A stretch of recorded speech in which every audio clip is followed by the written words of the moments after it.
I move Resolution 113. I second the motion. Before you, Delegate at Mike 4, Micro 4. Thank you, brother. Lisa Crew, Local 6001, Hospital Employees Union. Thank you. Comrades, I rise as a Jewish person and as someone who finds a spiritual home now among Quakers. Both traditions teach that faith is a struggle, wrestling with God, wrestling with conscience, wrestling with justice. Last week on Yom Kippur, we fasted for justice. But the prophets remind us the fast God chooses is not hunger, but justice. Delegate, we have to be careful around the sectarian nature of your remarks. Please just keep that in mind. To lose the bonds of oppression and let oppression go free. That call now is as urgent as it was then. Since October 7th, we've been told that solidarity with Palestine is anti-Semitism. As a Jew, I reject that lie. Our history does not call on us to defend apartheid. It calls on us to see the humanity of people living under siege. Netanyahu has built politics of wrath, not faith. He's turned grief into vengeance, fear into policy, and holiness into a weapon. He does not speak for all Jews any more than Ronald Reagan spoke for all Quakers. When a government baptizes bombs and calls it divine, that's not faith. I won't be sectarian and say it's blasphemy. As a Quaker, I believe light lives in all of us. Israeli, Palestinian, Jew, Muslim, Christian, atheist. And when we quiet the noise of politicians and listen to that light inside of us, we already know the truth. Killing civilians is wrong. Starving a population is wrong. Turning away from suffering because it's politically inconvenient is wrong. CUPE's foundation is peace, justice, and global solidarity. Supporting the people of Palestine is not an act against Jews. It's an act of conscience, the kind that keeps faith human and the labor movement honest. Our duty is not to the powerful, it's to the powerless. Not to fear, but to love. That is solidarity. Thank you.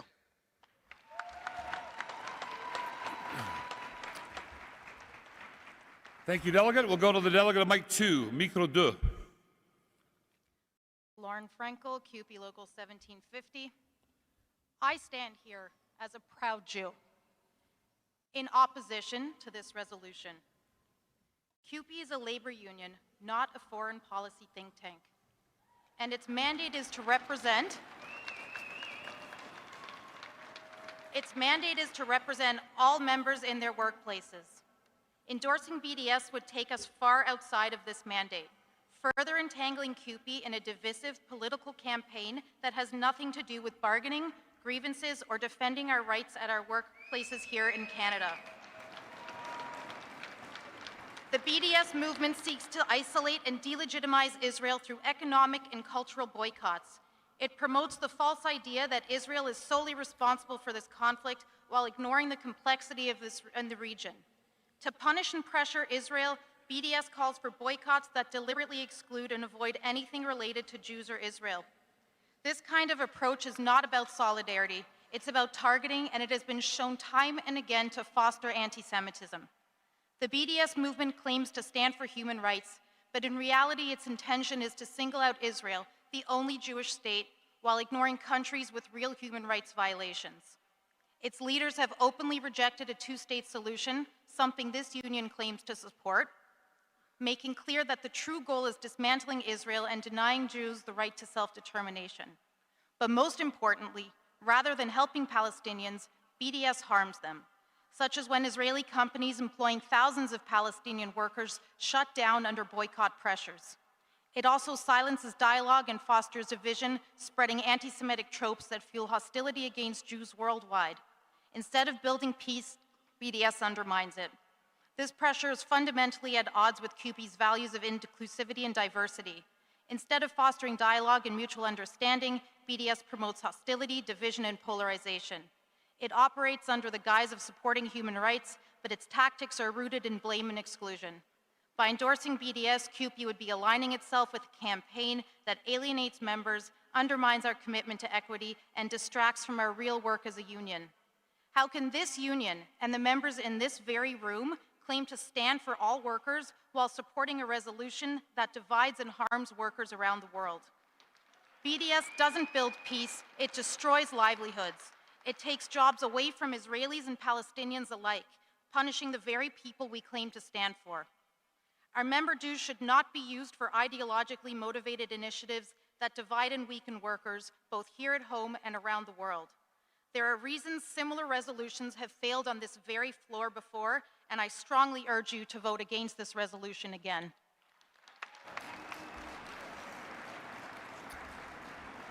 Thank you, Delegate. We're going to go to Micro 5, microphone 5. Good afternoon. Clay Gordon, Local 40, Alberta Division Secretary Treasurer, liaison to Alberta International Solidarity Committee, and Alberta's representative on the National Global Justice Committee.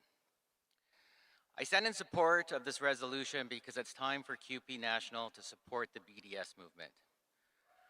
We are proud of the position and actions that CUPE National has taken so far, but with the escalating genocide in Gaza, the hundreds of thousands of Palestinians killed or maimed by Israel war machine, including tens of thousands of healthcare, education, municipal, and other sector workers, the continuing illegal occupation and apartheid, the Israel-US ethnic cleansing plans, and Canada's complicity in all of it. We need to do more to respect the global picket line called for by Palestinian workers. We always hear that resolutions don't go far enough, but this is an important step for our national union. The Alberta Federation of Labour Executive Council met on September 25th in Calgary and released a statement in support of the BDS movement. I'm not going to read it all, but here's an important part if you're not already aware.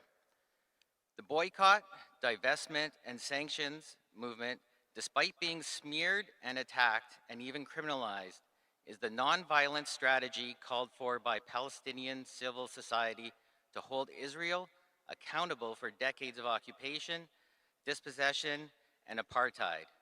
We in the labor movement must answer that call. We demand that the government of Canada impose an immediate and permanent arms embargo on Israel, formally recognize a Palestinian state without predicating recognition on terms impossible to be met by Palestinians, cancel the Canada-Israel Free Trade Agreement, end Canada's diplomatic and economic support for apartheid in Israel, allow the labor movement and other civil society allies to freely engage in BDS campaigns. The voice of labor should not be silent when such injustices is perpetrated in the world. It is time for Canadian workers to use their power to advance justice in the Middle East. When I was in university over 20 years ago, I had a religious studies professor tell us if we ever write a paper being critical of Israel, she would give us an automatic 0. I wish I knew then what I know now. Being critical of Israel is not anti-Semitic, like our comrade said earlier on the mic. I regret not filing a complaint with the department head and not writing that paper that would have earned me a proud 0. Please vote yes to this resolution so you can look at the future generations in the eyes and be confident we are on the right side of history.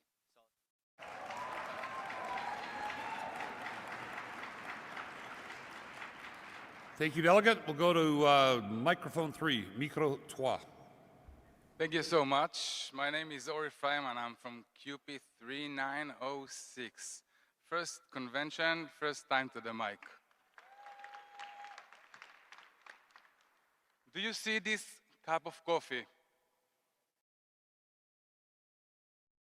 It is from a coffee place right across the street. If you go inside, don't buy anything. Look who works here.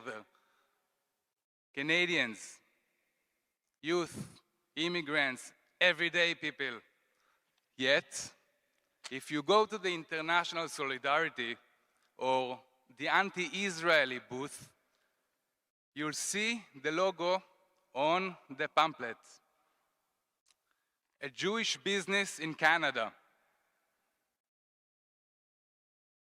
On the other side, you'll see the eliminativist, anti-Israel goal of the movement. Having said that, Resolution 113 represents the complete hijacking of CUPE from a labor union into a hate movement and the Foreign Affairs Office, and must be rejected for Canadians and Palestinians. First, BDS is an extremist movement with a long history, way before October 7th. The radical BDS movement pretends to seek for all Palestinians as if they have one voice. But Palestinians against Hamas, Israeli-Palestinian citizens, the Palestinian Authority, Hashemi Kingdom of Jordan, with half of them Palestinians, all depend on economic ties with Israel. This resolution is a slap in their face. Reject this motion. It claims to speak for others, but it silences the voices of those most affected. Just Google SodaStream. See the story there. Even Arab countries do not BDS Israel. On the contrary. Now my time is running up. I would like to use the next 30 seconds to tell you that we are completely double standard. How about boycott of China, of the Iranian Islamic Republic of Iran, the occupied territory of Cyprus by Turkey, and so many others? Reject this coordinated campaign of institutional hate. Thank you. Thank you, delegates. We will go to Micro 1, delegate at mic 1. Hi, everybody. My name is Asil Qazzaz, and I'm a local with CUPE 4600, representing contract instructors, teaching assistants, and research assistants at Carleton University. I'm also a first-time speaker. I'm a Palestinian from Gaza. My 85-year-old grandmother was displaced 12 times since the beginning of the genocide. She had to walk for more than 15 kilometers in March of 2024. She currently survives in a tent on the shores of Gaza with the rest of my family members living under exceptionally harsh conditions. She also witnessed every single genocidal attack and violent aggression that Israel launched on Gaza since it was besieged in 2007,